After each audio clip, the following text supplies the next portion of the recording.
All right, it is time now once again for the Don and Eli Take on the World podcast. My name is Elias Melas, but you can call me Eli for short. And who is this beautiful, lovely, amazing superstar to my right, who's a mother on Mother's Day? Well, I'm Dawn Ledgerwood, and I'm your girlfriend. That's right. You're Dawn Ledgerwood, and you're my amazing, wonderful, beautiful, incredible girlfriend. I can never run out of adjectives to describe how I feel about you, baby. That's sweet, love. And as fake as that sounds, it's actually real. I understand that. Welcome to another episode of the Don and Eli Take on the World podcast. We've got another great show for you here today with another very serious topic. And, we're going to be discussing, unplanned pregnancy and how it affects both women and men. We're going to get to that in just a little bit. But before we get to that, we are recording this show on Sunday, May 11th, 2025. May 12th. And today is Mother's Day. Isn't it the 12th or is it the 11th? It's the 11th, baby. Okay, I'm sorry. And it's Mother's Day, right? Yes, it is. It's Mother's Day. And this is a wonderful, amazing, very special day for all the mothers out there, including my wonderful girlfriend, Dawn, including my mother, Eleni, who is just one of the most amazing mothers in the world. Your mother as well, too. Yes. Yeah. So happy Mother's Day to all the mothers out there. That's right. That's right. Happy Mother's Day to all of the mothers out there. You've put me at a loss for words, baby. You're very good. I'm so sorry. You don't need to apologize for that. I just look at you and I lose my verbiage. Really? Yes, really, baby. Okay. I honestly mean that. All right.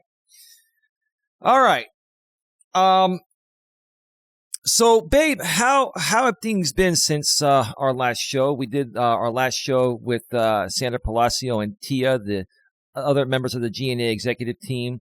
How has it been? It's been a very interesting yet very productive week here at the January Networking Association, or GNA for short, or also known as the GNA Network.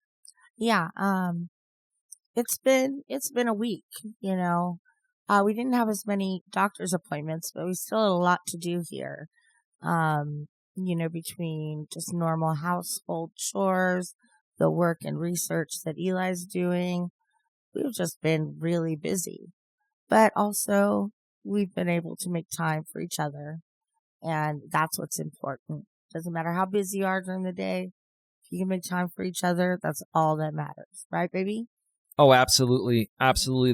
There's nothing more that I look forward to each and every night than, coming home after I do one of my walks. And if you are listening on the audio podcast network, Apple, Spotify, Amazon Music, and your very favorite iHeartRadio, and then the rest of them, YouTube Music, and all the unknown ones. If you go in the description, there's a link to the YouTube video version on this channel, which is our main channel, GNA, Genuine Personal Development. Once you go there, if you go to, excuse me, my voice is a little hoarse today. I've been talking way too much, and I'm known for having. That's the truth. Yeah, I'm known for having a big mouth that says too much. So anyway, I deserve that. But if you go below that description, within that YouTube video, you will see a link to our secondary live streaming channel, GNA2, Genuine Live Personal Development, where I do almost daily live Walking with Purpose streams, where I'll answer any questions you have regarding personal development and self-improvement. We talk about politics. We talk about business. We talk about the corporate world. We talk about becoming a self-employed entrepreneur. We talk about dating in the modern world and how much more difficult it is. And we talk about marriage and all that. You can subscribe there.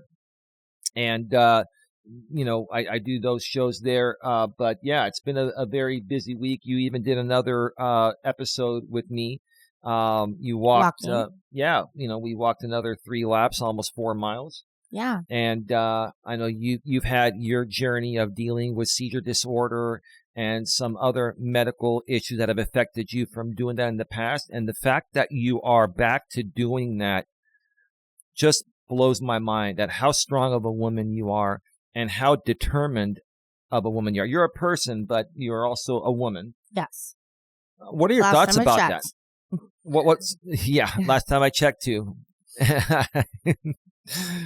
I have to make sure that, never mind, I'm not going to say that. I caught myself. But how do you feel about all that, babe? I mean, you have just made an incredible transformation. And you've been an amazing inspiration, not only to myself, but many other people out there that have been watching us for a while. Yeah, I feel very proud of myself. That's the main thing. I did struggle with having that self-confidence. And now, with Eli's help and all of the doctors, the wonderful doctors and nursing staff and, medical aides, all of them have been so wonderful and so supportive of the two of us that it's made it easier for me to push myself and get stronger. And now Eli's feeling a little bit more secure that I won't. Was I insecure before? Well, I know what you're talking. You're not talking about, insecure, but you feel secure that I'm not going to fall and hurt yourself. Yes, we're not so much concerned about the seizures because I think we got a really good regimen with the medication. So of course we're always going to worry about that, but it's not the main concern because he just doesn't want me to fall and further injure myself. Right. Because I have a tendency of doing that. You certainly do. So the fact that I can do this and I've eased some of the worry, I just feel really good. And everybody sees it. Everybody in my life sees it. Yeah, and also the reason why sometimes you fall and get off balance is because you've actually been diagnosed with peripheral neuropathy. Yes, I do have the peripheral neuropathy, as well as having the sciatica. And then I also have the broken collarbone, which is the one that's causing the me clavicle. The most. It's called the collarbone for lay terms. For dummies that don't understand what the clavicle is, right? Well, no, in layman's terms. Layman's terms, okay. Yes. So, it's a broken clavicle. I could feel it in my shoulder. You can look and see if you compare the two. And it's just a broken bone in my body and it just hurts. I mean, I don't know if any of you have had broken bones, but that is the worst pain ever you could have. Because that's the core of you. And you've been getting a lot of treatment for it. You've had cortisone shots. You've seen sports medicine doctors and physician assistants. Therapists. You've seen many orthopedic doctors, and we're going back to see one. And more than likely, you want to share with everyone more than likely what's going to happen. Well, yeah, with my shoulder and the clavicle, I am most likely, I'm 99% sure that I'm going to have surgery. And so, unfortunately, guys, if that happens, I'm going to be incognito for a little bit, just doing my recovery. And let's make it very clear, since Dawn will more than likely be having surgery, if you don't see her do videos for a little while, that doesn't mean there's anything wrong. That doesn't mean any people can call and make any unnecessary wellness checks or welfare checks, whatever you want to call them. I just had to kind of throw that in there. I mean, the last time that I had a medical issue and I was gone for a while, people were wondering if we broke up or I left you or all these ridiculous things. The fact is that they just didn't know the truth and they didn't know that I couldn't really handle doing a whole show. So, now I have no problem. I don't have any nerves. I don't have any anxiety. Mm-hmm. I'm just like, all right, let's go. Let's talk to the people. How could you ever think about leaving me, babe? I'm the man. Oh, you are the man. I'm just kidding. Humbly speaking. Oh man, I love our relationship. You are the most interesting woman I've ever met, and that's why we work. Oh yeah. Because, I mean, I'm not trying to toot my own horn. I'm a very interesting guy, and you and I have a very interesting dynamic, unlike any other couple out there. And I think so. I love it. Yeah. And it's great for podcasting, huh, baby? Oh gosh, yeah. Yeah. So, so more than likely, we're going to go back next week and see the orthopedic doctor that actually, does the shoulders. We're not going to mention any names for privacy reasons, obviously. And then we're probably assuming within the next couple of weeks after that, end of May, beginning of June, Don will probably be having surgery. And, I think this will be I don't think you're going to be in there that long, maybe a couple days, 2-3 days at the most. And then there's going to be recovery at home. I don't know if they're going to put you in a cast or something. So she may end up missing a week of the podcast in the upcoming weeks. If that happens, I may do a podcast on my own, or we may just take the week off. We will keep you folks in the loop out here on YouTube and also throughout the entire podcasting network if and when that does happen. But yeah, and that was something I just want everybody to know is I'm fine. I'm going to be fine. There are no needs to worry about me. Say your prayers. I would welcome all your prayers, but there's no need for worry. I'm going to be fine. Yeah, when you said say a prayer, it sounds similar to that song that we heard on one of those shows you watched the other day, Save a Horse, Ride a Cowboy.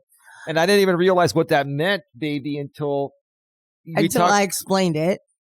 Yeah, what it means is instead of, as a woman, you ride a horse, you ride a cowboy, you ride a man,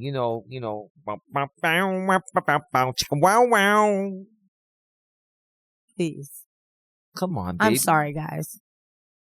We got to make the show a little bit entertaining. Come on, baby. We don't want to bore the people, do we? No. But that went over my head. I was like, save a horse, ride a cowboy.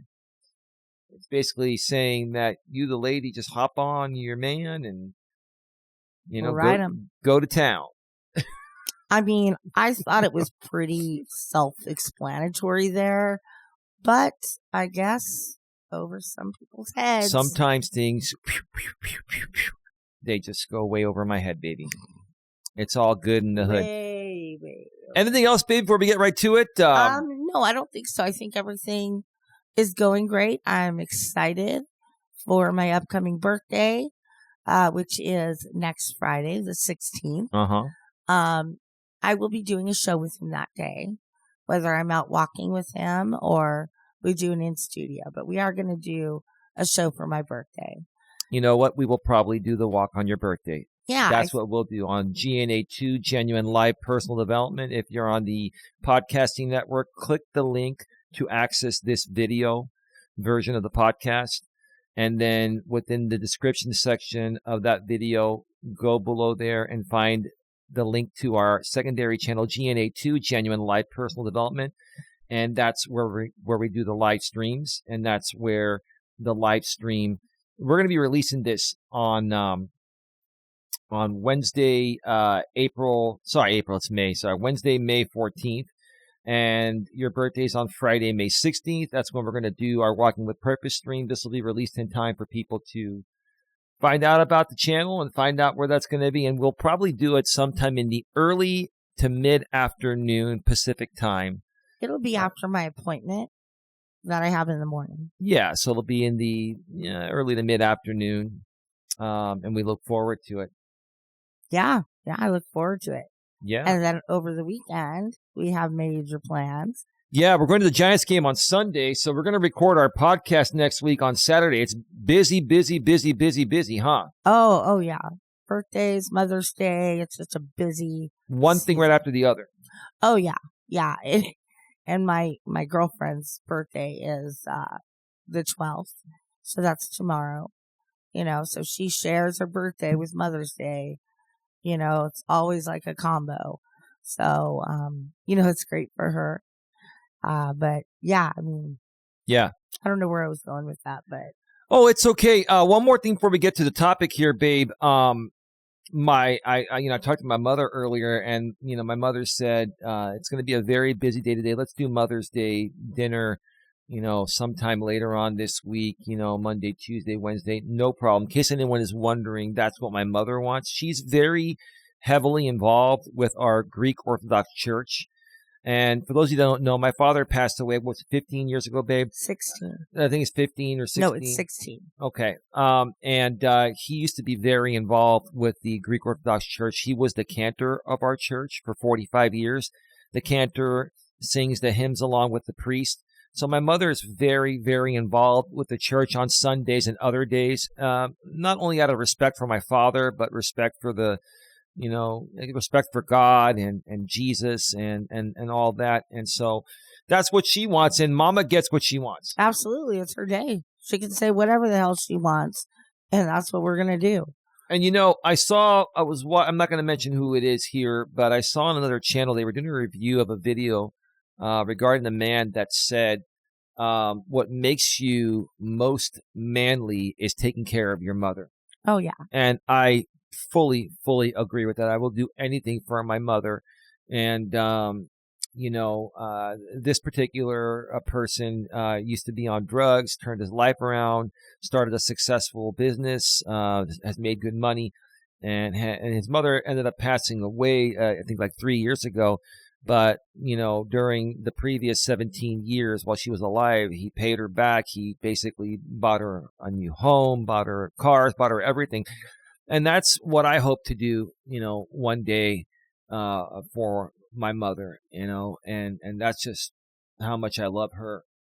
So that was just a very inspirational video for me to watch. The channel that was playing it, I wouldn't say their content is inspirational, but they played an inspirational video per se under fair use, and it really made my day. But anyway, anything else, babe? No, I think that's pretty much all we got to say about that. Save a horse, ride a cowboy. Now it's going to be stuck in my head. I'm going to be saying it all the time, and it's going to drive Dawn crazy. Absolutely crazy. Absolutely. Let's just be real about it. High five. High five. Double high five. All right. Let's get right to it here today. So again, today we're talking about unplanned pregnancy and how it affects, both women and men in this crazy modern world that we live in.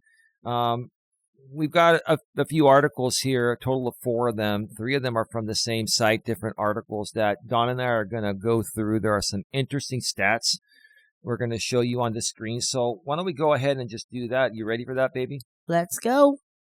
Let's go ahead and switch on over to the browser screen there. And this is from the gutmasher.org site. And this is the first 2 articles are recent. Yes. And this one is from March 2025, just a couple of months ago. Mm-hmm. And the title is Pregnancy Trends in the United States.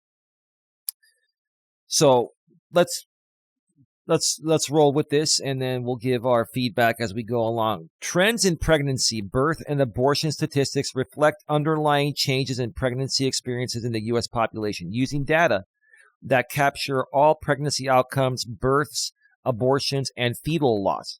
So including, when the woman wants to have the baby, but a complication happens, and she loses the baby, right? Mm-hmm. And you were a postpartum nurse, right? Yes, I did. I pretty much dealt with the women after they had given birth. And it's more of I would say a good bonding.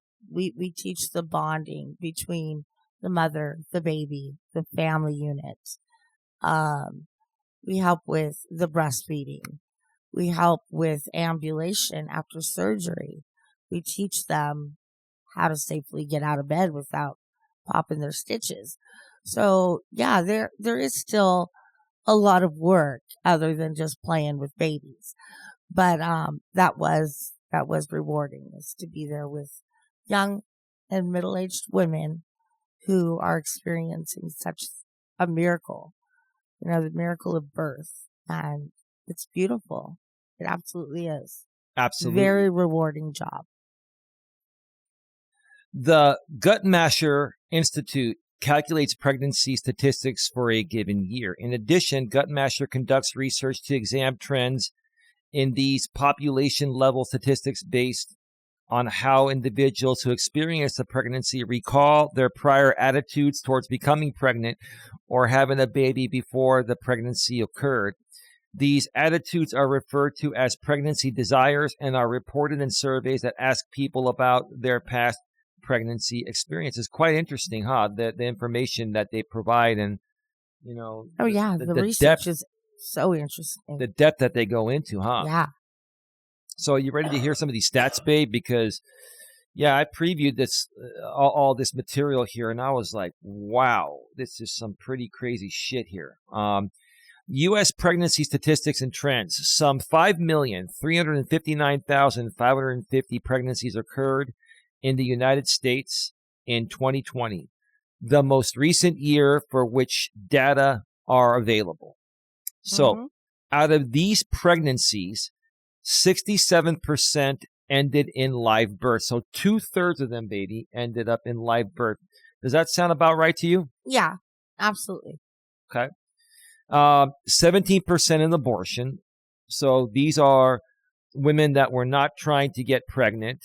Either were on birth control and their birth control failed for whatever reason, whether they missed a pill or another form of birth control failed. And it's possible for any form of birth control to fail, right? Birth control is typically at the most 99% effective. Is that correct? I would say that 98 to 99%, depending on which form of birth control you're using. Sure. Know, it all just depends on your contraceptive use. If you're a man and using the pull-out method, that goes down to 80% or less. 50%. It depends how good you're at controlling your shit, but even then, all it takes is one of those little guys to slip, right? At the wrong time. Yeah. And that's probably what part of the abortion rate is there, the pull-out method. Go ahead. And, it's all a good idea for you guys, but y'all don't realize even if you pull out and you still, come on her in that area, those little sperm guys can swim. Also, additionally, after you have sex one time using the pull-out method as your only form of birth control, you should go to the restroom and pee and flush it out because there's still live sperm in there. If you go and you have sex again later without doing that, there could potentially be active sperm in there. Is that correct? That's what I've heard. I do not know that for a fact, so I don't want to say factually that's correct. In fact, I really don't know how long the semen is still viable after ejaculation. So that would be interesting to read up on. Yeah, well, some guys, they'll wait 5 minutes and then they'll start going at it. Some guys can get it back up very quickly. In that situation, if you haven't gone to urinate and cleaned off your pee-pee, then there could be some viable sperm there potentially. And the introduction into bacteria and bladder infections, UTIs, all of that happens. Yeah. No, absolutely. And 15%, are terminated by fetal loss, which is unfortunate, right? It could be a miscarriage. It could be, like you said, an abnormality, like a stillborn. That has got to be the worst of everything, is to have a stillborn.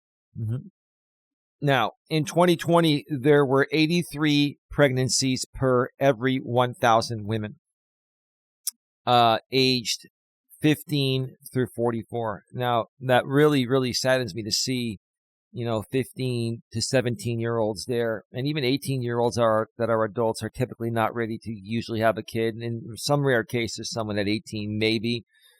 But, teenage pregnancy is typically almost, in my opinion, 100% an accident. Yes, I agree. Wouldn't you say?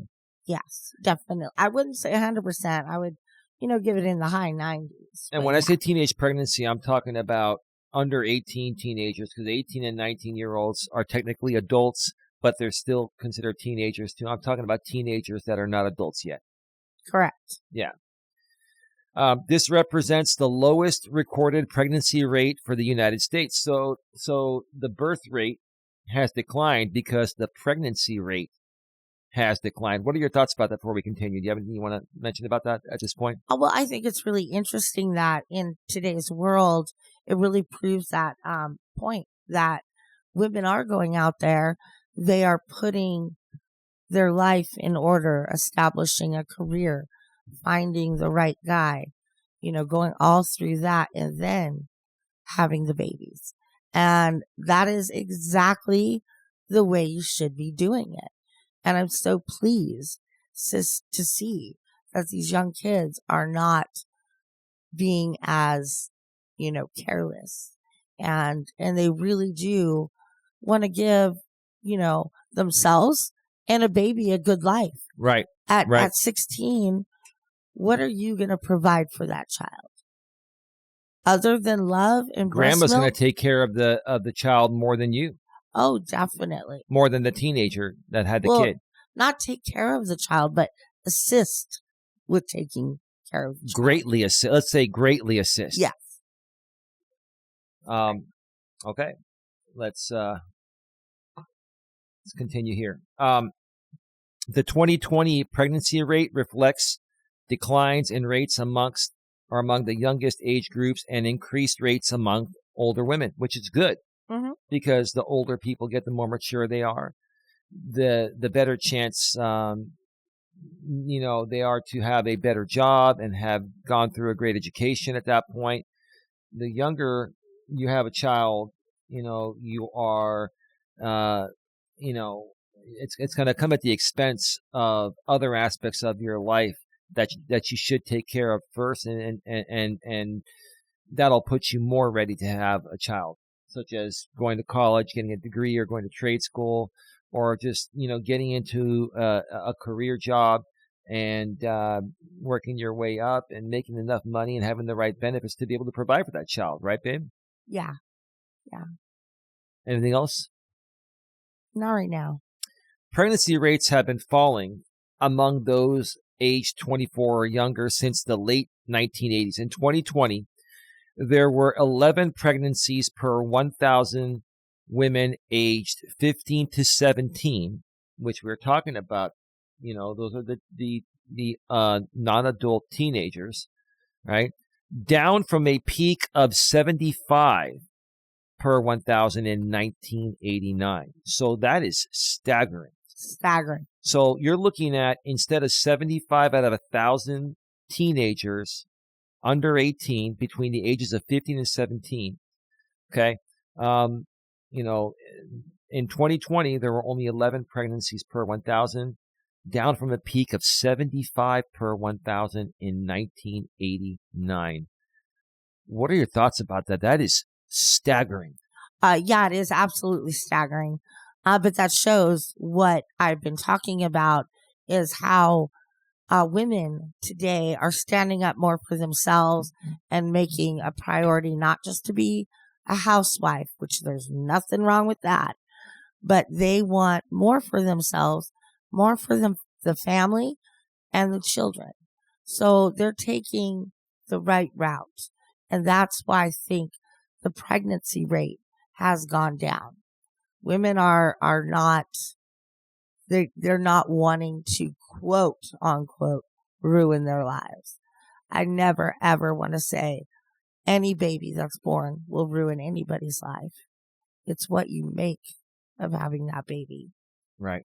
I was 19 when I had my first, and I could have gone any which way. I was young and I was dumb, and I won't complete that phrase, but yeah, it was hard. And I could have gone the lazy route by just letting my mom take care of her.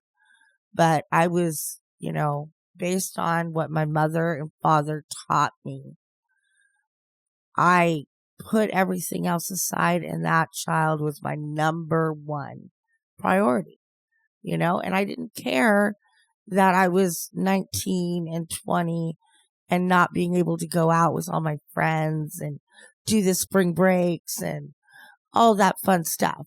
Of course, there are some times that I'm like, yeah, that's unfortunate when I'm seeing other friends doing all these things and enjoying vacations and other things like that. Yeah. But all in all, it was the best time and the best gift in my life. And then I got the second best gift 3 years later. And I've never been prouder to be a mother. Honest to God truth. Well, happy Mother's Day to you once again. The day we're recording this is Sunday, May 11, 2025, Mother's Day in 2025. And again, this episode is going to be released throughout the entire podcast network on top of YouTube on Wednesday, May 14th, 2025. Beautiful. I mean, yeah, I'll leave it at that because I'm not going to steal Let's your move thunder. on. You know what? I've unintentionally stolen your thunder in the past so many times. I don't ever want to do that again. Anyway, let's see. 50 pregnancies per 1,000 women aged 18 to 19 from a peak of 175 in 1991. So when we're talking about the teenagers that are adults, the 18 and 19-year-olds, because at 20, you're no longer a teenager, right? So we're looking back at, between the 80s and, 2020. Right now, there are only 50 pregnancies per 1,000 women aged 18 and 19 from a peak of 175 per 1,000 in 1991. That is freaking staggering. That's like over 70% less. Yeah. Like, what are your thoughts about that? I just think it's wonderful. I think that is definitely going in the right direction. Shows responsibility amongst these young women. Absolutely. Right? Like I said, they are taking their lives serious. They want to be responsible. They want to take accountability. They want, they want that perfect American life, and they're going to get it. Yeah. They're going to get it. Yeah, absolutely. And 103 pregnancies per 1,000 women aged 20 to 24. That's the next set, right? From a peak of 202 in 1990. So basically, even women aged 20 to 24, which, I mean, some women may be ready to have kids between that time, but nowadays, typically not. Women are still in college getting a degree or figuring out their career choice. Some of them haven't found that right man. A lot of these pregnancies, even at that age, is an accident. Yeah. Because there's no birth control or condom, birth control, combination of both. It's irresponsibility pretty much. But both men and women, but I'll say primarily more so women, have become a lot more responsible in the modern world. And I think I'll tell you honestly, do I think that has a lot to do with education and sex? Sorry, I didn't mean to drop that so hard. I'm sorry. Are you okay? Oh, yeah. It just slipped out of my hands. No worries. No worries. I don't think that has a lot to do with sex ed and all that. I think that helps a little bit. What I think has made the difference are the more the greater amount of birth control methods that are more semi-permanent that women can use nowadays, above and beyond the birth control pill, which was pretty much the only thing available in the past. Now we have hormonal and non-hormonal IUDs, intrauterine devices. We have the Norplant, the shot, and a woman doesn't have to remember to take her birth control if she's using the IUD or the Norplant shot, right? That's correct. Do you think the birth control pill method as a form of birth control was one of the biggest contributing factors to women getting pregnant unplanned in the past? Yes. And I mentioned to you a big problem with that is that the insurance companies weren't covering birth control. right. And so I never understood that when I was taking birth control. I'm like, why wouldn't it be covered? It's preventative medicine, you know? So you don't want to prevent it by paying for that, but you're okay for the 9 months of doctor's appointments and tests and then a hospital stay and a delivery. Well, Give me a break. I think they don't see it as medically necessary, but once you're pregnant, that's medically necessary. Well, You understand it? And I hate how insurance companies work. I should know. I have my insurance licenses, even though I don't sell anymore, for both property and casualty and life and health insurance. But go ahead. Yeah. Oh, yeah. No, it's that was a big confusing factor for me. Well, there's Planned. Remember we talked before the show.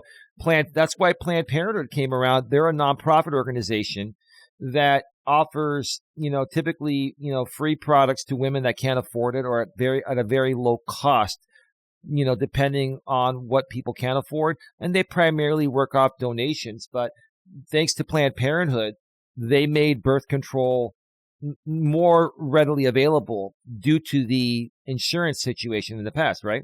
Oh, yeah. And they also contribute to then the care of the woman who does become pregnant. Mm-hmm. They also do assist in terminations. They do abortions. Yes. But, I feel that is everyone's personal opinion and how they feel. And nobody should judge anybody, but there are people that are very much against it, people that are very much for it. I wouldn't say I'm for abortion, but I am. You're pro-choice. I am pro-choice. So am I. I believe a woman should definitely include the father in this decision. That's what I love about this woman. She's reasonable. Well, absolutely, because that is his child too. I mean, literally, that's part him and part her. And so a lot of these women are like, oh, my body, my choice, which, yes, It is your body and it is your choice, but you have to discuss it with the other person involved. A lot of times, that is just the right thing to do. Yeah, a lot of times the reason why women react that way is because the father got her pregnant and either left or, they don't want to be with the father anymore for whatever reason, right? Yes. And yeah, that's a good point. If these women, they weaponize that because they want payback against the man that got him pregnant, even though he technically does have 50% rights to that baby, just like she does. Absolutely. But when it comes to terminating pregnancy, abortion, it's still more so seen as the woman's choice. It's ultimately it should be the man and the woman involved, but she can go in there by herself without that man and get that abortion. Because there are situations. Well, if it involves, a possible death or something, if it's a medical emergency, yes. I'm not talking about that. Okay. I'm talking about situational. If a woman is attacked and raped, I think that woman should have a choice. Absolutely. To eliminate the pregnancy or carry on. Absolutely. So that is one major reason I'm pro-choice. The other reason is you never know circumstances. You never know, like you were saying, health problems. You're given a choice when a doctor finds some sort of issue that's going to cause problems further in life. They give you the choice and tell you can terminate for up to this point. So go home and think about it. Talk to the daddy. Talk to your mama, whoever you got to talk to. But make sure you really want to do this. Absolutely. Absolutely. All right. Let's continue here. In contrast, pregnancy rates among older age groups have been mostly increasing since 1973, which is the right direction because as you get older, you're more mature and you're more settled and you can more so You're financially better off. Not only financially, but mentally and emotionally, you're more stable and you're more experienced in life. First of all, you have to have enough experience to be able to take care of yourself before you can take care of a baby, right, babe? Oh, yeah. And yeah. That's kind of obvious, right? Right. When a 15 or 16 or 17-year-old gets pregnant, what experience do they have even to take care of themselves? Even an 18 and 19-year-old that's technically an adult, they don't have enough experience. Well, they can take care of themselves. Sure. Hygiene, all of that good stuff, getting themselves to school, all of that stuff at that age, It's more, the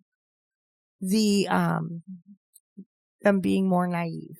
That is the word I was thinking of. Naive and extremely vulnerable, gullible. Mm-hmm. Talking to my mom this morning and saying, oh, that would never happen to me, even though that happened to mom. It's like saying grandma had lung cancer and emphysema, but I'm still going to go ahead and smoke these cigarettes. Yeah. Because it won't happen to me. Right. Right?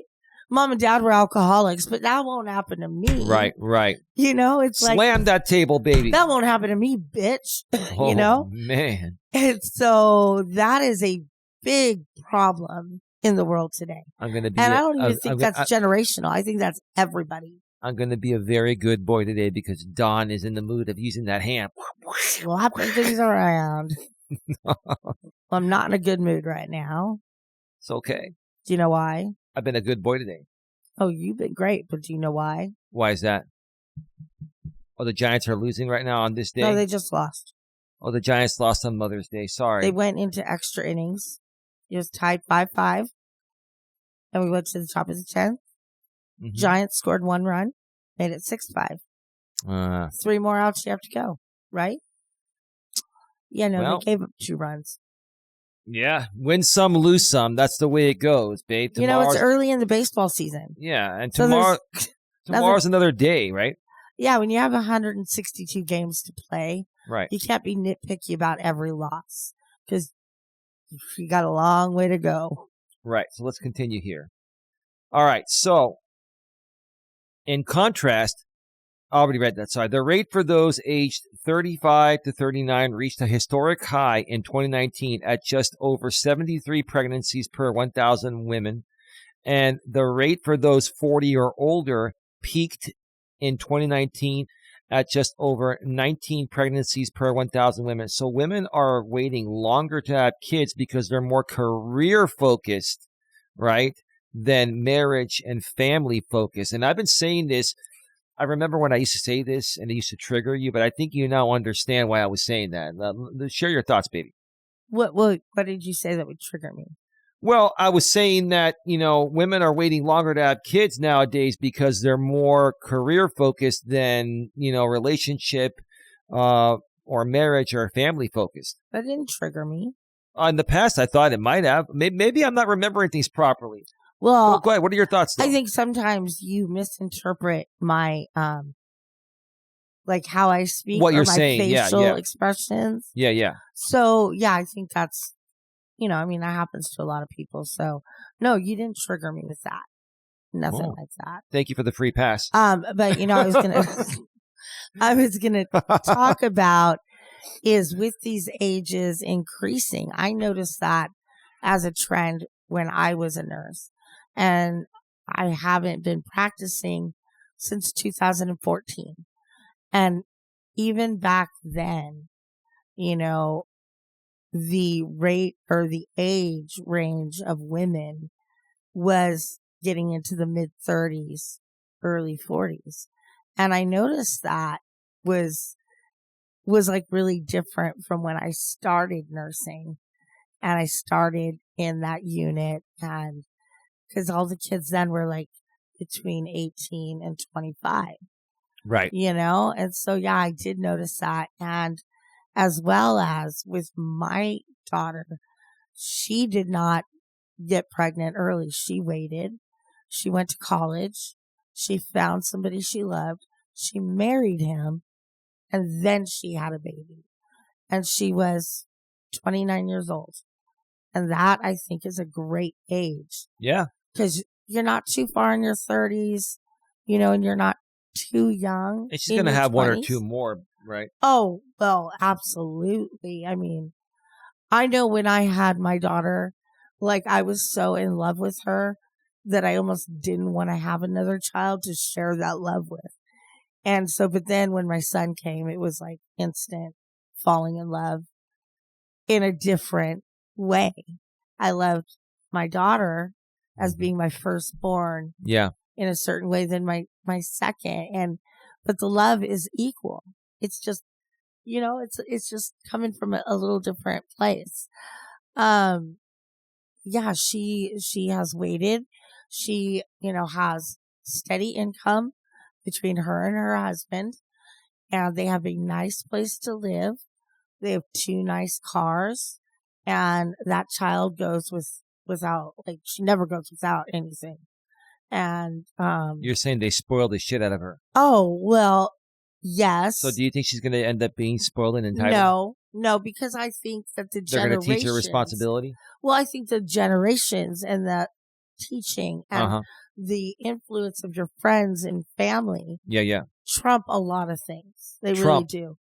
Will you not? I'm sorry. You said they trump a lot of things, and I don't want anything. I don't want anything trumped nowadays. I know it's a funny. Not in reference to you're talking about the word meaning something different than President Donald J. Trump. I just had to make a funny because I got nothing without that. No, well, because it's a trigger for you.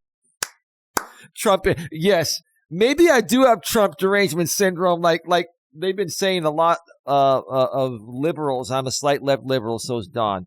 We're more so down the middle, right?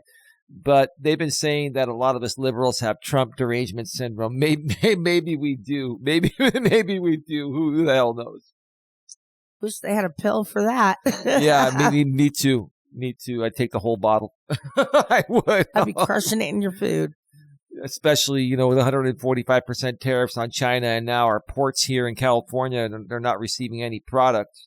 And pretty soon, these small business owners that are dependent on products being shipped from China are going to have empty shelves, and Trump doesn't think that's going to affect our economy and send us down the wave of recession anyway. That's a story for another time. Yeah. No, I mean, I just got a message on my email about the tariffs affecting Temu that they're all Chinese products, babe. Yeah, that company that sells nice products at low cost.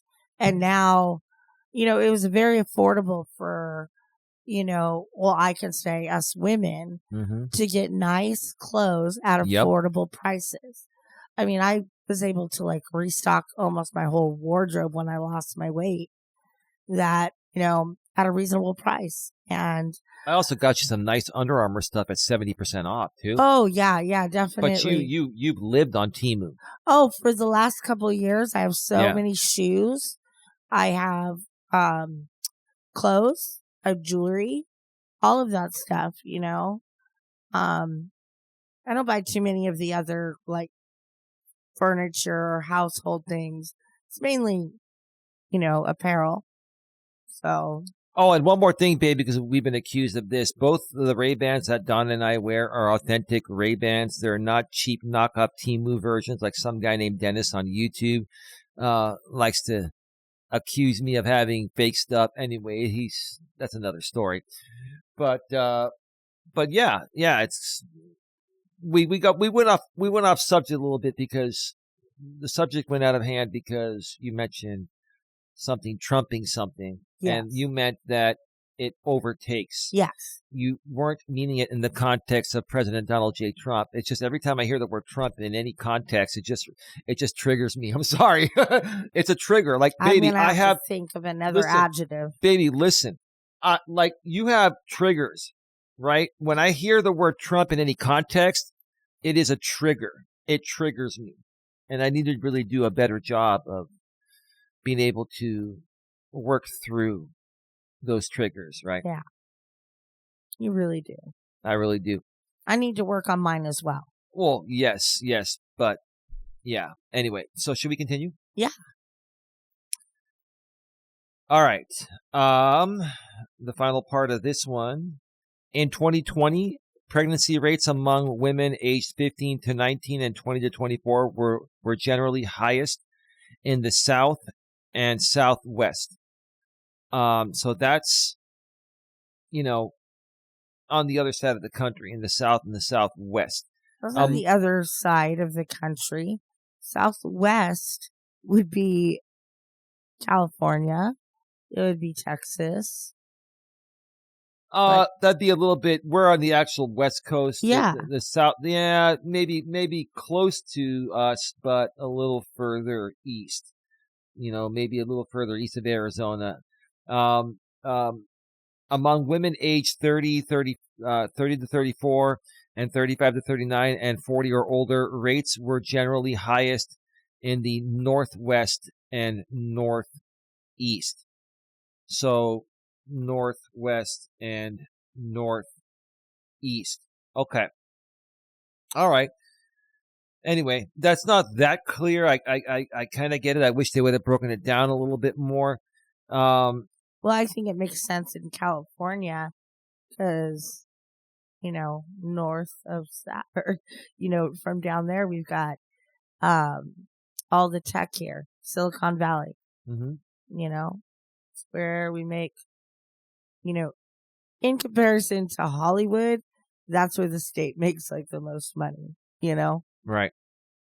So. Yeah, but in areas where you make more money, the cost of living is more. So you make more money, and now homes are like $1.5 million for a shack. So yeah, we saw that on Cuomo. Cuomo, yeah, Cuomo, yeah. But now, go on. Yeah, there are over 200 and I think 33 cities in the U.S.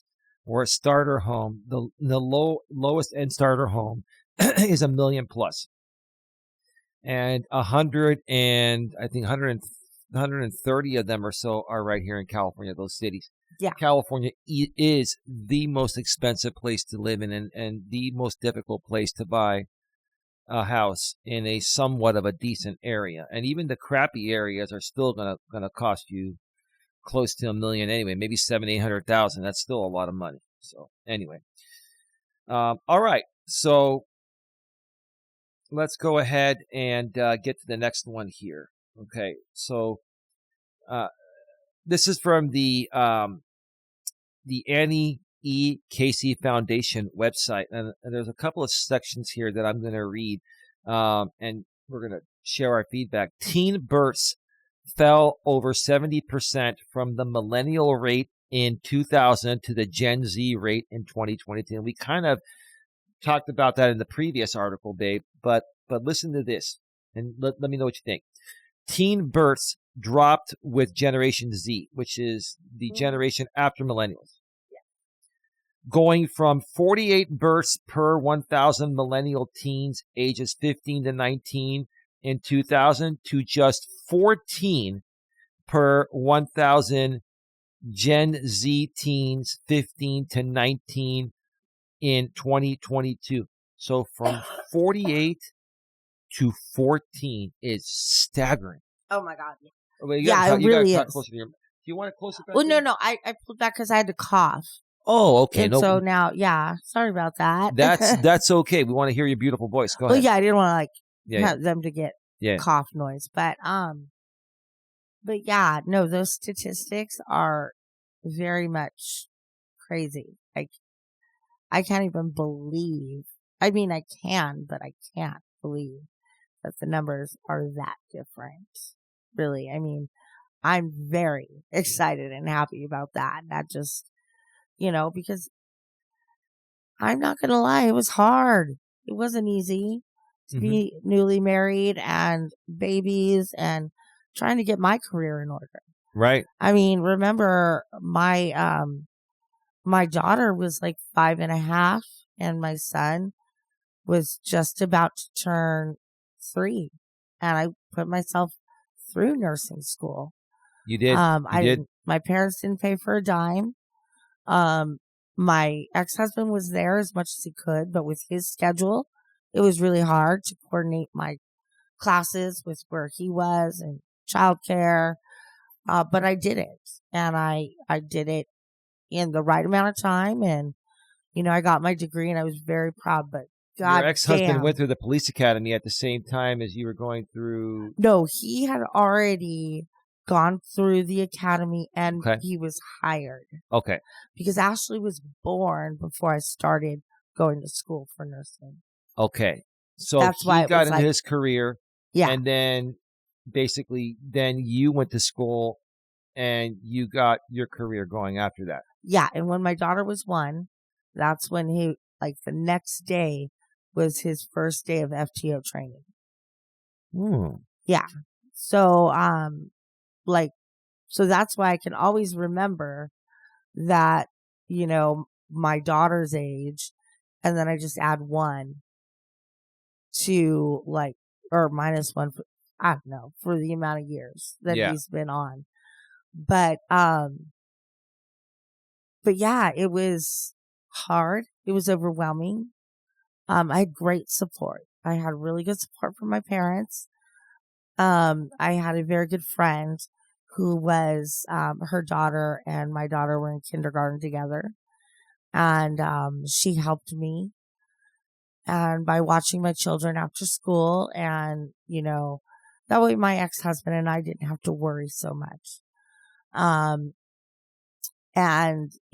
just great support from my ex-husband and everybody around, which is what pushed me, even my other, classmates pushed me to get through that hard time. Right. And you know what? I'm going to be honest. I got through nursing school. I did fine. Went to take the NCLEX the first time. I don't know. I got freaked out and I didn't pass. And I thought I wasted everybody's time, devotion, love, all of that. I wasted it. And it took my coworkers to build me up enough to go back and take it, because they knew that I was a good nurse. They knew that I would be. And you're smart enough. You just panic. When you panic, that's when you don't do well. Not because you're not capable of learning the material and passing the test, because you're overly panicked. You're not cool, calm, and collected, right? Well, and with this test, they will give you multiple choice, and 3 of the answers could be the right ones, but they're all the same way, but differently worded and whatnot. Yeah. And when you miss those little things, that's what screws you.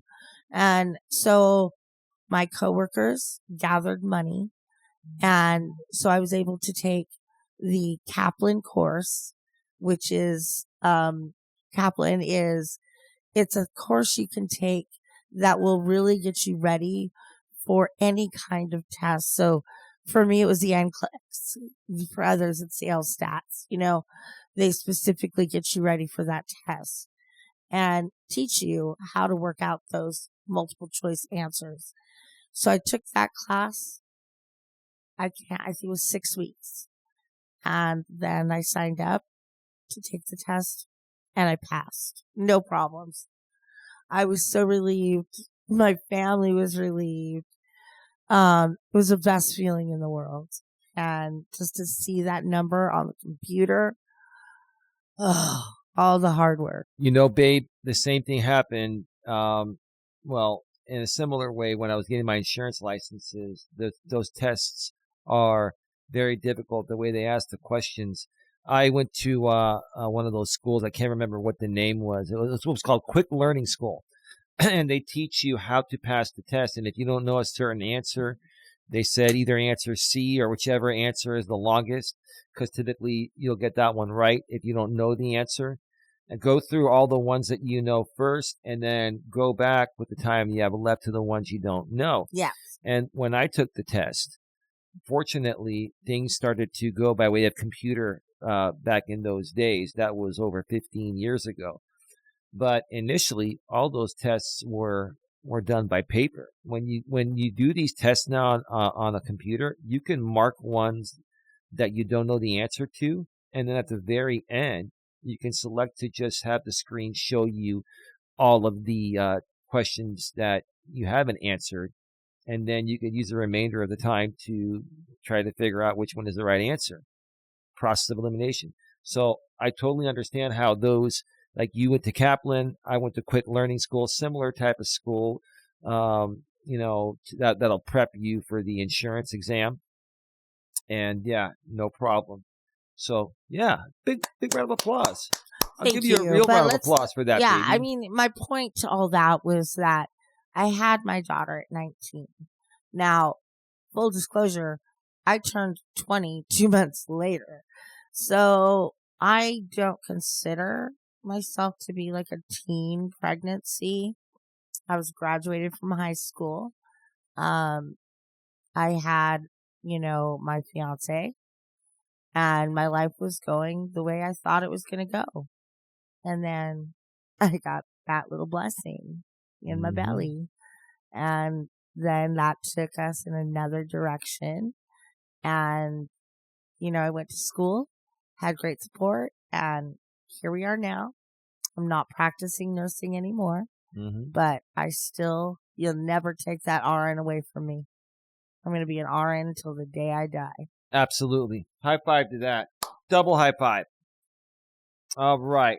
Let's get back to these girls. Yeah, let's get back to this. Okay. So, the share of young adults ages 18 to 24 who are parents also has been declining nationwide and fell from 10% in 2009 through 2013 to 6% in 2018 through 2022. Yeah. So, while efforts to reduce teen births and unplanned pregnancy among young adults have worked in recent decades, the nation still has millions of young parents who need support navigating common challenges such as financial and housing instability. That's a huge problem. That's a huge problem for just anyone nowadays in our economy and just the way things are going, not only here in California, but in many other cities and states across the U.S. Like the cost of owning a home is just going way the fuck up, and the American dream is becoming more and more impossible to achieve, no matter how hard you try. Yeah. Right. Yeah. Absolutely. And so we need to find a way to reverse that back to the way it was. Let's see. Interrupted education, meaning that you get pregnant, it interrupts your education. Employment obstacles due to pregnancy, right? Parenting stress, health issues, and access to quality child care and health care. Absolutely critical. Yes. Yeah. I mean, really, you have nothing to add to it because, that says it all, huh? Yeah, just period. Yeah.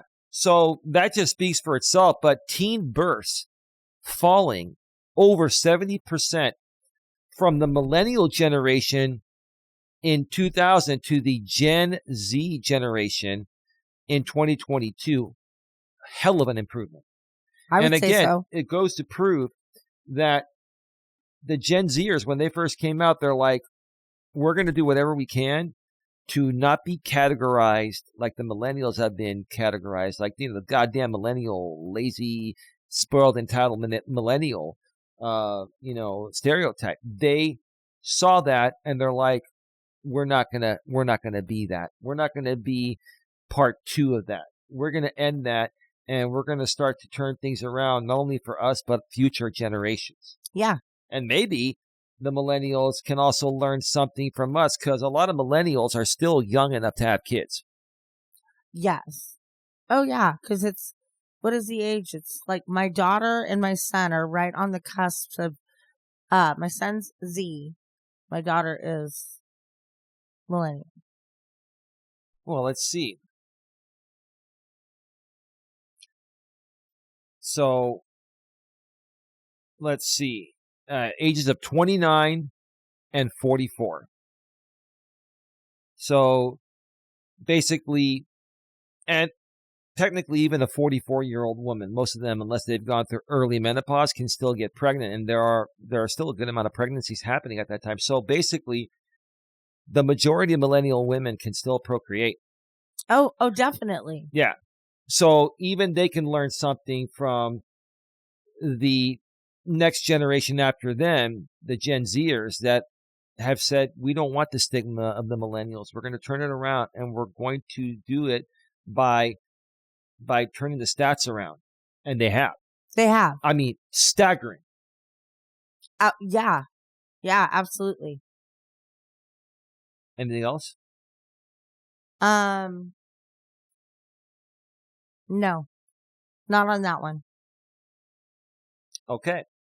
There's one more part of this one I want to read here. I thought this was very interesting. Let's go back to the browser screen here. The share of Gen Zers born to unmarried women increased from 32% to 41%. So at the start of Generation Z in 1997, nearly 1/3, 32% of births were to unmarried women. That figure jumped to 41% by 2012.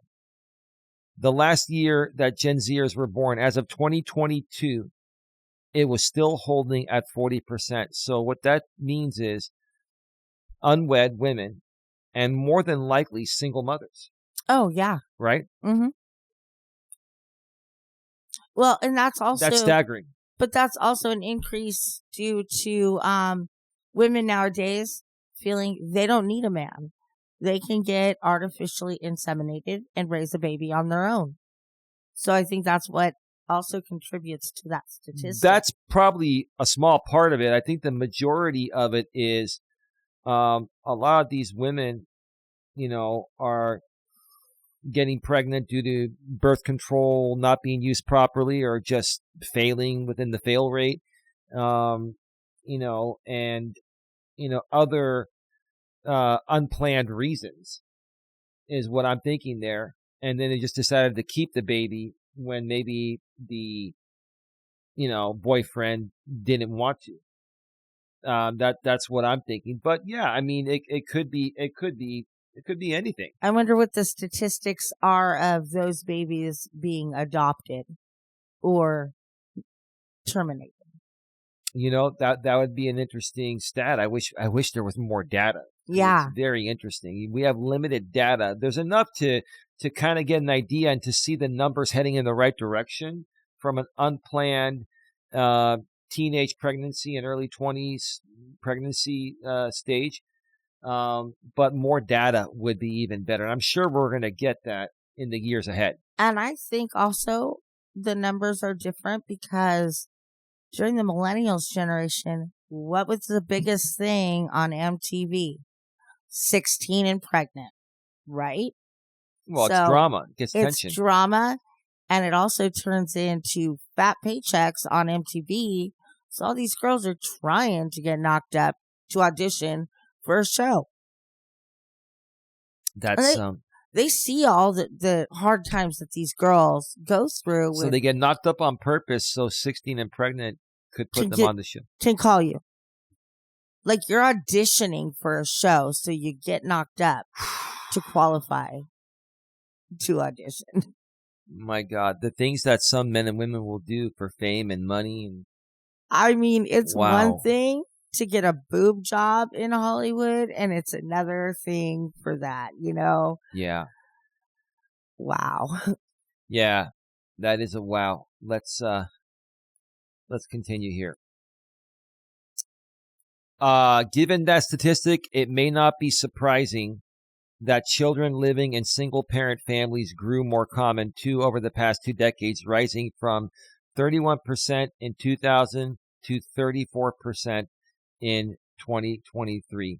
So that's 1 in every 3 situations.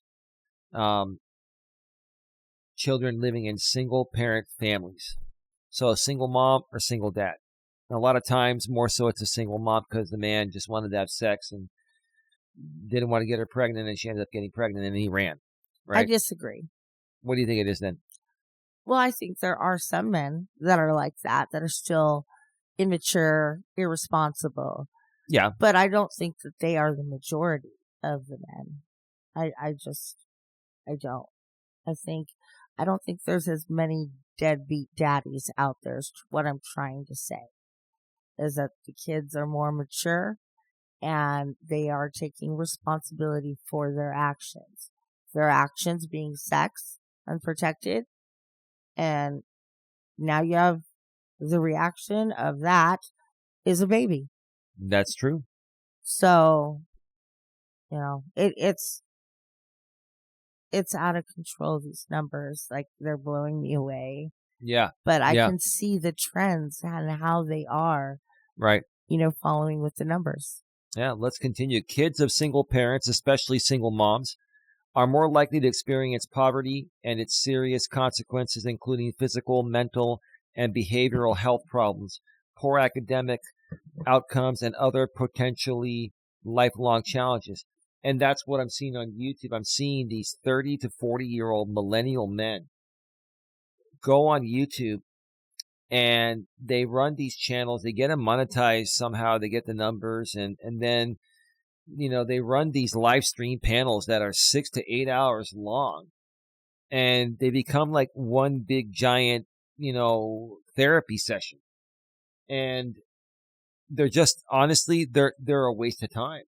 It's an outlet for these people to just make them feel good, but it's not solving their problem.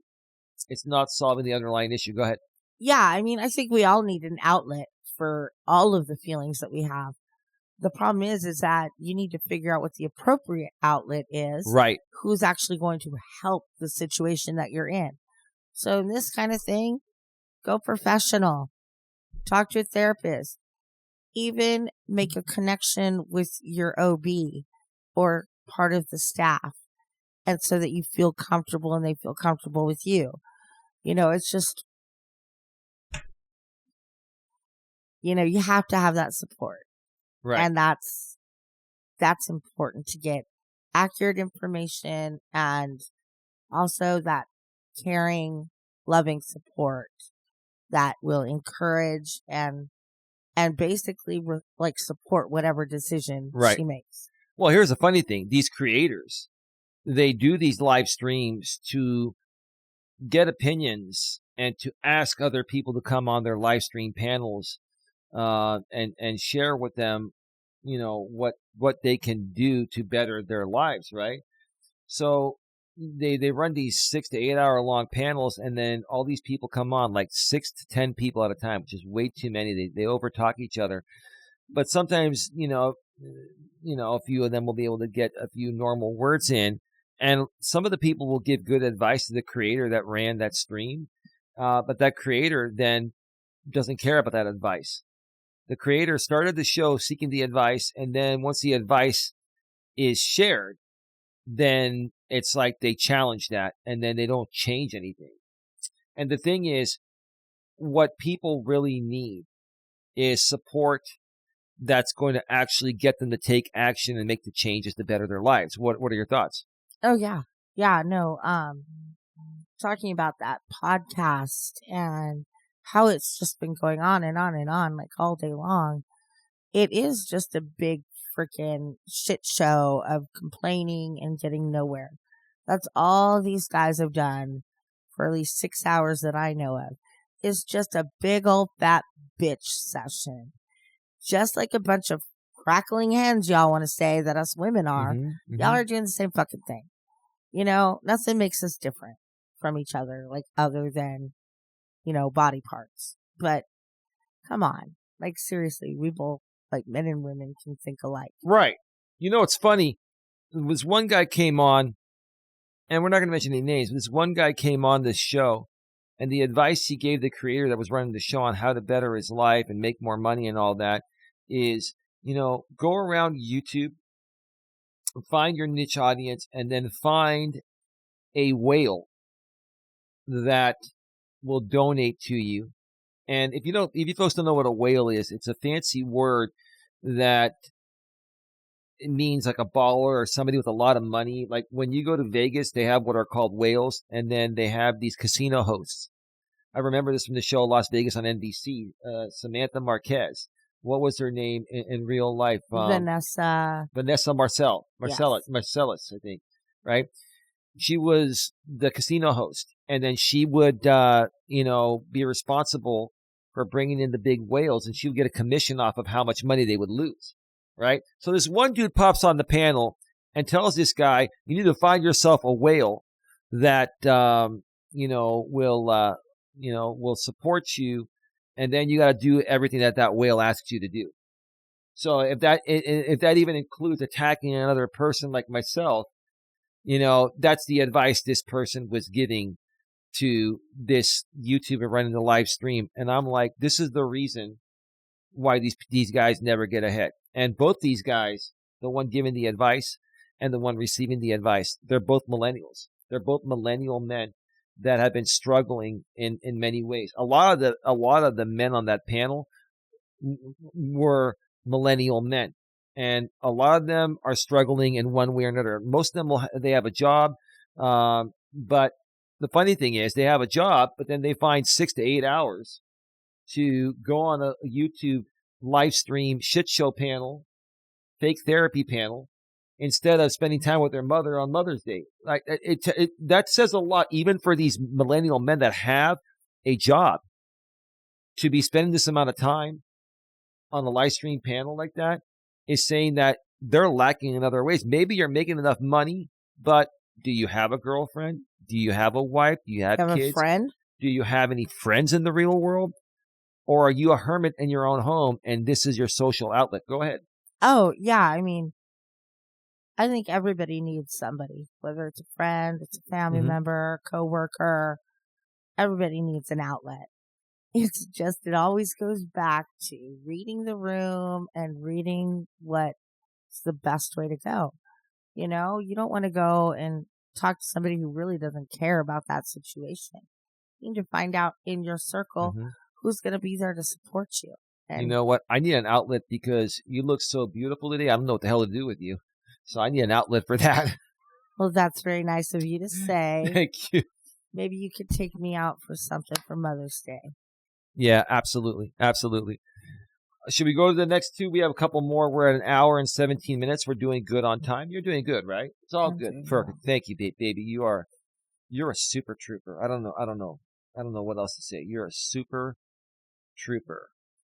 All right. So let's go to the next one here. This is also, again, from the gutmatcher.org website.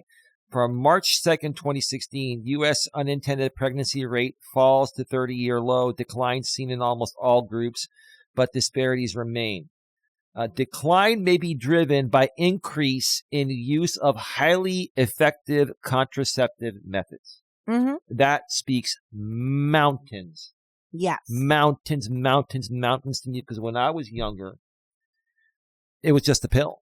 Well, there were other forms. There's the diaphragm, and there was the spermicide, and just all different things. But there wasn't the IUD or the Norplant. Well, they had probably an IUD, but it wasn't, like I was explaining to Eli before, is that back then,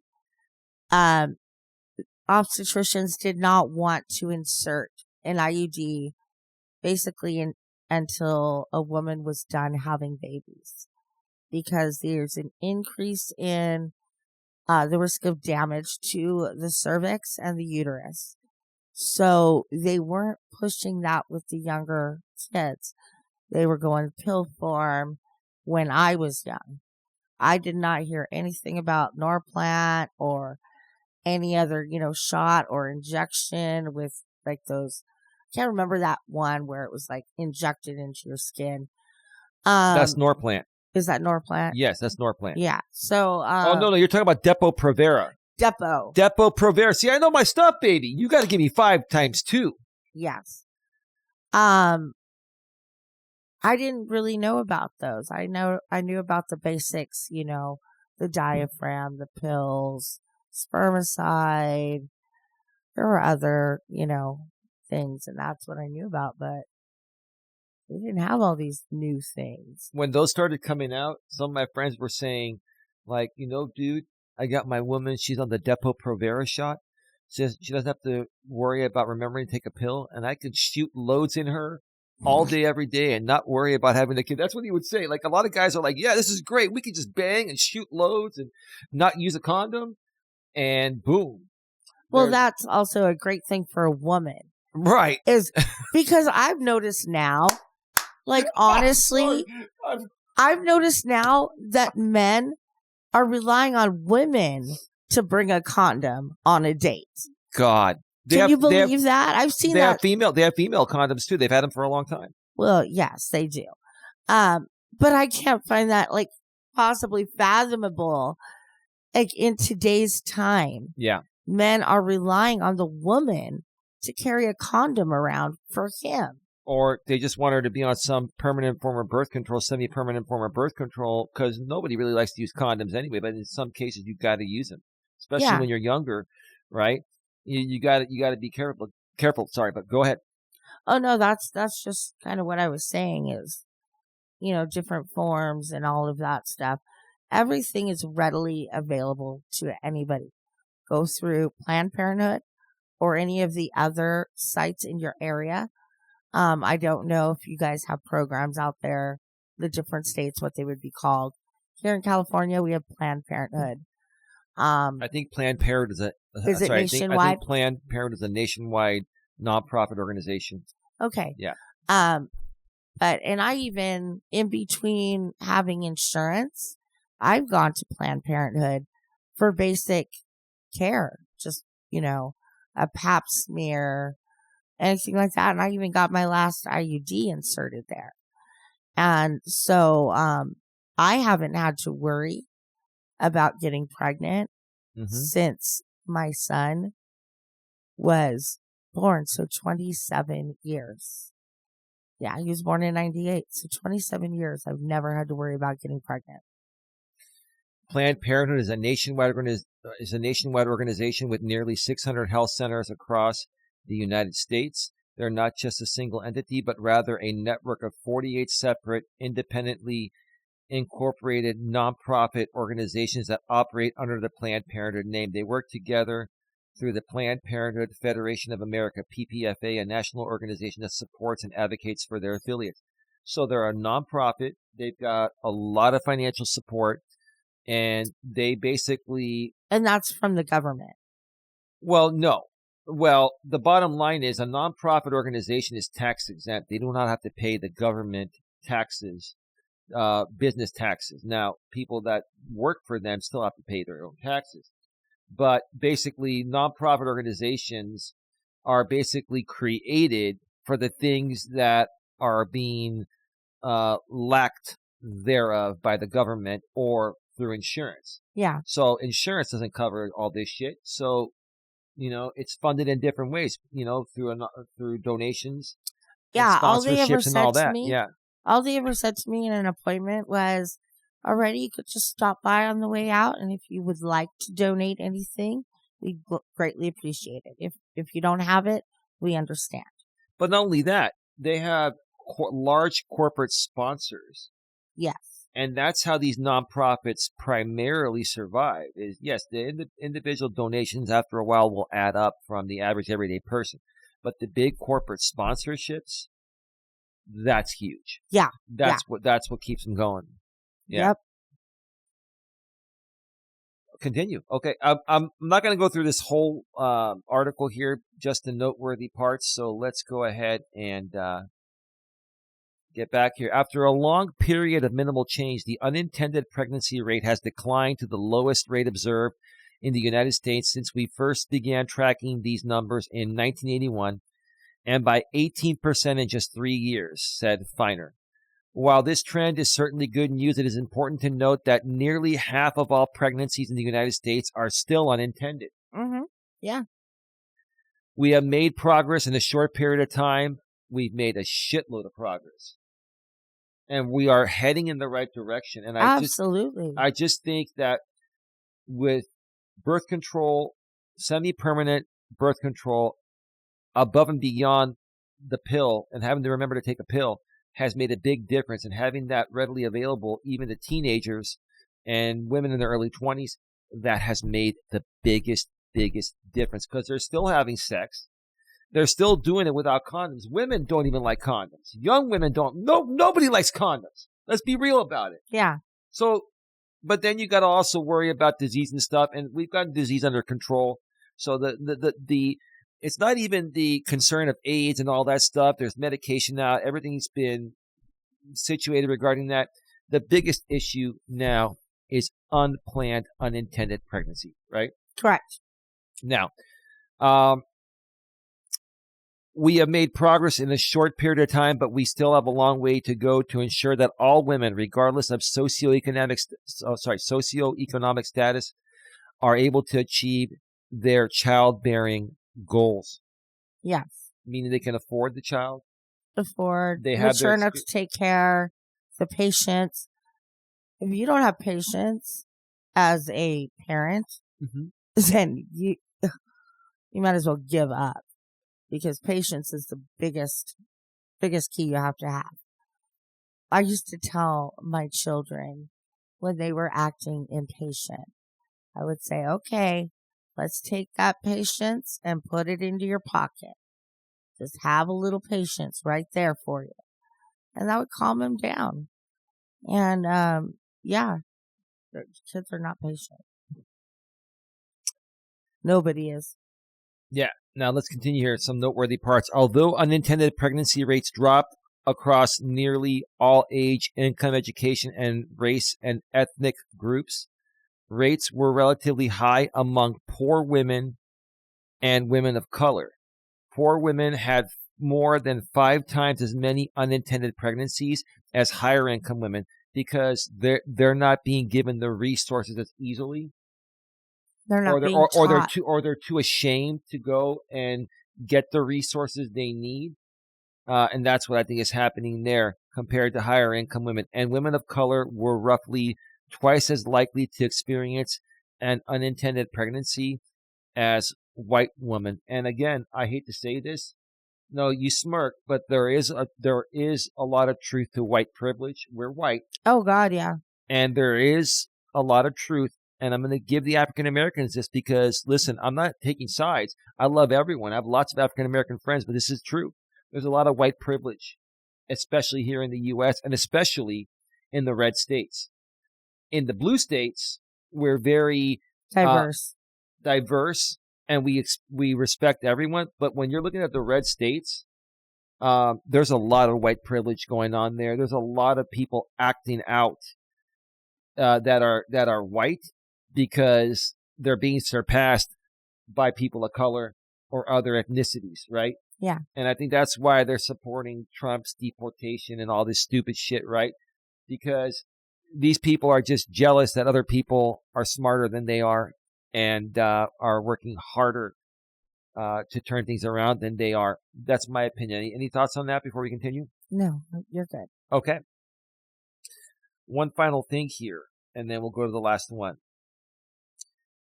Feiner and Zollner suggest that one likely driver of the decline in the unintended pregnancy rate was increased use of highly effective, long-acting, reversible contraceptive methods known as LARC. Recent gut measure research found that the use of LARC methods, particularly the IUD, short for intrauterine device. Correct. Right.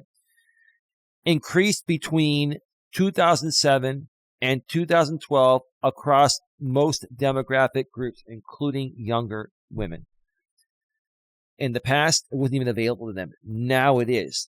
That's making the difference. Feiner noted when women have access to a broad method mix that includes highly effective methods, they can choose the method that is best suited for them. This reduces their risk of unintended pregnancy and leads to better health outcomes for women and their families. What are your thoughts about that before we get to the last part? No, I agree with all that. I agree, pretty much with everything that this article is talking about. It's like, it's hard to just keep saying the same things over and over again. And I agree. You and I, you're seeing the same thing said in different ways, right? Yeah. But that's what sticks in people's heads. You and I get it. We want other people to get it. All right, let's go to the last one. Okay. From March 18th, 2018. This was from 2016, the last one. This is from 2018. Unintended pregnancy rates declined globally from 1990 to 2014. Okay. Larger declines in developed than developing regions. Rates of unintended pregnancy have decreased globally since 1990, according to a new study published today in the Lancet Global Health. While the unintended pregnancy rate fell worldwide from 1990 to 1994 to 2010 through 2014, it dropped less sharply in developing regions than in developed regions. Okay. Guttmacher Institute researcher Jonathan Burek and colleagues, they highlight the incidence of unintended pregnancies in all world regions using an updated methodology and a broader evidence base than past studies to examine changes over time. So the researchers found that during the most recent period, 2010 through 2014, an estimated 44% of pregnancies worldwide were unintended. So still almost half of the pregnancies worldwide are unintended. Go ahead. Yeah, I mean, I think because, yes, we do have a lot of children, like I say children, but young adults that happens to. But I also think that's happening to a lot of married couples that are just not using protection and just leaving it up to the Lord. Well, then they're saying if we get pregnant, we get pregnant. That means they're ready for it if it happens. If it doesn't happen, they're okay with it too. Yeah. And that's the way it was meant to be. Yeah. Put it in God's hands. Right? Jesus, take that wheel. Jesus, take the wheel, right? What was that, Carrie Underwood? Jesus, take the wheel. All right. Lots of high fives during this show. All right. Let's continue here. This translates to a rate of 62 unintended pregnancies per 1,000 women aged 15 to 44, a decrease from 74 per 1,000 women in 1990 through 1994. So it's gone a little bit down, but still we have a lot of unintended pregnancies worldwide. In the U.S., it looks like we made a staggering turnaround. Now we got to get these other countries, especially poorer countries, that don't have the same access to health care and birth control and all of that like we have. And I think that's the main problem. You're looking at the big dog over there. I just wanted to see what he was doing. Oh, he's just moved over there. He's sniffing the floor, thinking he's going to find some cheeseburger there, or double cheeseburger. He loves double cheese. Yeah, or cheese balls. He loves double cheeseburgers the best, though. Apparently, we like cheese a lot, too. Yeah. Just a few more things here, and then we're going to wrap this up. We're going to keep this show short. The difference between overall unintended pregnancy rates in developing and developed regions is notable. In 2010 through 2014, there were 65 unintended pregnancies per 1,000 women aged 15 through 44 in developing regions, compared with 45 per 1,000 women in developed regions. The high unintended pregnancy rate in developing regions corresponds with a substantial unmet need for contraception in these parts of the world. I was just saying, they don't have access to the same health care or birth control or sex education as we do here in the U.S. and some other countries like Canada, maybe in Mexico. All these countries, a lot of these countries, they need more support. And if they can't afford to do it, countries like us should be helping them. And Trump should be in support of that, not trying to punish all these countries with tariffs. Go ahead. What are your thoughts, babe? What were you talking about before you brought up Trump? Because when you say Trump, I kind of zone out. The bottom line in other countries, the unintended pregnancy rate is higher, which is making the global number still almost 50%. I believe it's 44% unintended pregnancies across the globe.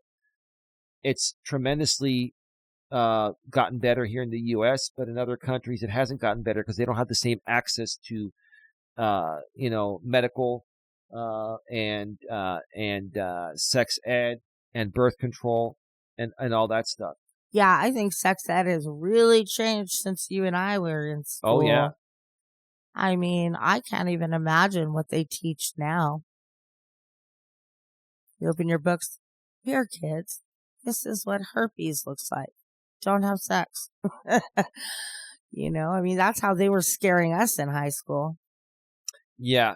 Yeah, I think they're taking a more, they're still talking about that, but I think they're more focusing on birth control. Yeah. It's obvious to me that even in high school, they're talking about birth control with families. The schools are getting more involved. The numbers show it. These are staggering numbers, and these are numbers as of 2020.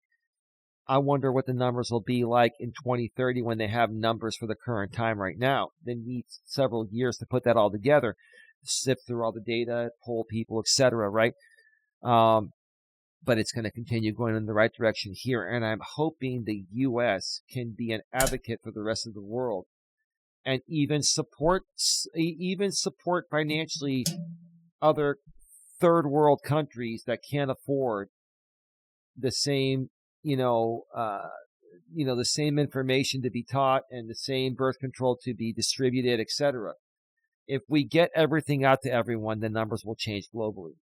But we all have to work together as a world and fix things. Yeah, and I think it's actually kind of worked out very well for us in a whole. It's because we have greater population control now. Before, it was out of control, Yeah. But now we kind of got it going straight, It's evening out with that population, So right now I think that's a good thing because that's what the world needs. Right. Not overcrowding, not too much bickering, fighting, drama, just happy, lucky people holding hands. Shiny, happy people. Amen. And we're going to wrap it up with this last section right here, and then we'll share our final thoughts. Women and couples increasingly want to control the timing and spacing of their births. They're being proactive about it. They want to get their jobs. They want to get the house. They want to do everything so that they got everything when that baby comes home. And that's all I've ever wanted to do, teaching personal development and self-improvement, same with Dawn, is share the mistakes we made so people can learn from our mistakes and be more proactive to prevent those mistakes, including unplanned or unintended pregnancies, right? I want to say I had my children young. I don't regret anything like that because you know what? I'm a 50-year-old grandma, Not a lot of people can say that. Well, you're still technically 49. Oh, will you shut up? I could literally fast forward 5 days, okay? Give me that much. You want to get into you're looking forward to your 50s. I am. Most women are dreading that number, but you embrace it, and I love you for it. See, I think the 50s, that's going to be my decade. When I'm in my 50s, that's when I'm going to shine the brightest. Shine bright like a diamond. How the fuck am I supposed to argue that?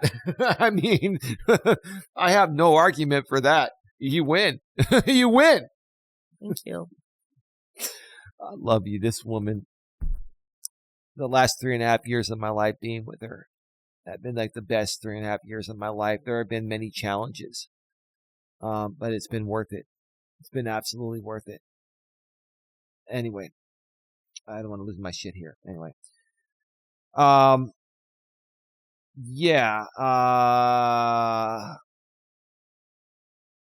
to have smaller families, noted Jonathan Barak, lead author of the study and senior research scientist at the Guttmacher Institute. Yet progress in reducing unintended pregnancy has been uneven across regions. And he's exactly right. Like we were just saying a second ago, what I started off saying, and then you pretty much said the same thing, is that in the U.S., it looks like we have tremendously turned things around. We still have a ways to go, but we have turned it around by over 70%. That is huge. You know, I also... In the other parts of the world, no, it has not turned around, but go ahead. I also want to say is I think a lot of people now are keeping their families smaller because it's not affordable. I look at these young families and like to take their family on a trip to Disneyland, you know, that's a lot of money nowadays. So you got 3 kids. That's 3 plane tickets, 3 mouths to feed, you know, 3 tickets to get in there, and then all the goodies times 3, you know, it gets too much. And so I think people are being more reasonable because they don't want to take away from their kids. You know, Right. They want to still be able to give the ones that they have the life they deserve. So if you go too far and you're pushing your budget and all that stuff, I don't know how these people do it. Even going out, we could spend $100 on the 2 of us at a restaurant. Minimum. What to these families? Actually, we went to Chili's and we actually ate there with a $20 tip for like $85. I'm like, that's the cheapest meal at a decent place we've had in a hell of a long time. Yeah, but on average, we spend up to $100 on a meal for 2. Or more. For or more, 2. maybe 150. Oh, Can you imagine a family of 5? Oh, 250 to 300 easily, maybe 400. Easily. Yeah. I don't know how they do it, but I give them kudos. Hope they're not getting themselves in tremendous debt, but you know, kudos to them. All right, baby. Let's your final thoughts. Final thoughts. I think it was a great subject to do on Mother's Day. Absolutely. Because we did recognize the mothers and the progress that our mothers are making in their choices, how they live their life, and the order in which they're going to live their lives. I always said that my ex-husband and I, we started our life behind the 8 ball. And that's because we started with some financial issues. We got married quickly. We had children young. We had never had time to like maneuver around that 8 ball and get ahead. And so I think nowadays these people are doing it the opposite way. They're getting ahead before they get overwhelmed. That way they don't get overwhelmed. And I'm proud of the generations that are making a change. I really am impressed with Gen Z. I spoke a lot about my daughter. She's a millennial. My son is a Gen Z. He currently works 2 jobs. He has moved himself to another state, living on his own, and working on his career. And yeah, he might have a couple of girlfriends here or there, but nothing serious that he wants to settle down for the rest of his life. So that's kind of what this next generation is doing. They're figuring out their life before putting themselves behind that 8 ball. Right. And I want to give them kudos, a big thumbs up, a big round of applause, all of those things, because I like the way that the numbers are going. You want me to give him a big round of applause, baby? Let's go. Give him a big round of applause. Absolutely. Anything else, baby, before I give my final thoughts? I don't think so, other than it's just been a great show. I hope y'all enjoyed. I got some good information. Remember, we are not professionals as far as doctors or therapists. We got this information from the internet. So, we're not just making up these numbers in our head. So I hope you enjoyed the show, got some good info, and you have a great Mother's Day. And now I'm going to turn it over to this handsome man for his final thoughts. Oh, shucks. Well, thank you. Oh, Thank you for the shucks. kind words. I appreciate that, baby. So here's some advice that I can give all of you out there. There is no 100% foolproof method of preventing pregnancy besides abstinence. Abstinence is the only way. Now, are there methods out there that greatly, increase your chance of not getting someone pregnant, or as a woman not getting pregnant? Yes. Okay. If you're going to have sex with someone and you're not ready to have a child, make sure that the woman, number one, is on some form of semi-permanent birth control and not just the pill, because they can forget the pill. Back in my days, there were a lot of women, to my friends and even some women I dated that were saying, oh, you don't have to use a condom. I'm on the pill and this and that. And that's when you use the condom. And that's when you take the condom and you pull yourself out with the condom on before you ejaculate. That's when you're like, back in those days, when a woman would say, oh, you don't have to use a condom, you don't have to pull out, I'm on the pill. That's when you got to be most careful, right? I was on the pill when I got pregnant with my daughter. You missed one day. I missed 2 days. Oh, 2 days. And then I was pregnant by the next week. Congratulations. Well, yeah, it was a great thing. But, I'm trying to just speak on the fact of how quickly, if you just miss a couple pills, how quickly you can get pregnant. But semi-permanent forms of birth control like the IUD and the Depo-Provera shot or the Norplant, the implant, right? Okay. Those are more permanent, where the woman does not have to remember to take the pill. And those will give you a little more security, right? But then if you're younger and you're not ready for a kid, even with those semi-permanent types of birth controls, use a condom unless you're okay if even that semi-permanent birth control method fails and she gets pregnant. Okay. Be as cautious as possible. Okay. Now, once you're ready to have a kid, if you're okay, if she gets pregnant and she's okay, then do what you got to do, but when you're younger, you got to be even more careful than when you get older. Just be ready. Know when the time is ready and take the right preventative measures to protect yourself, protect the one you love. And that way, it doesn't, a lot of people say ruin your life. It doesn't change the course of your life and make it more difficult than it should be, right? Is that a good way to put it? Yeah, and I just want to put a quick side note. We didn't get too much into this, but I think it's also to remember when everybody's mental health, when they're going through this. If somebody has lost a baby, that is the worst thing that could happen to a woman. And what that incident does and how it affects her in wanting to become pregnant again, wanting to start a family. It causes a lot of trauma. Lot of trauma. Right. So that's something else to think about as far as some of these older people not wanting to get pregnant because they're scared of losing another one. Well, great show, baby. 1 hour and 48 minutes. Are you ready to start wrapping this baby up? Wrap it. All right. Here we go.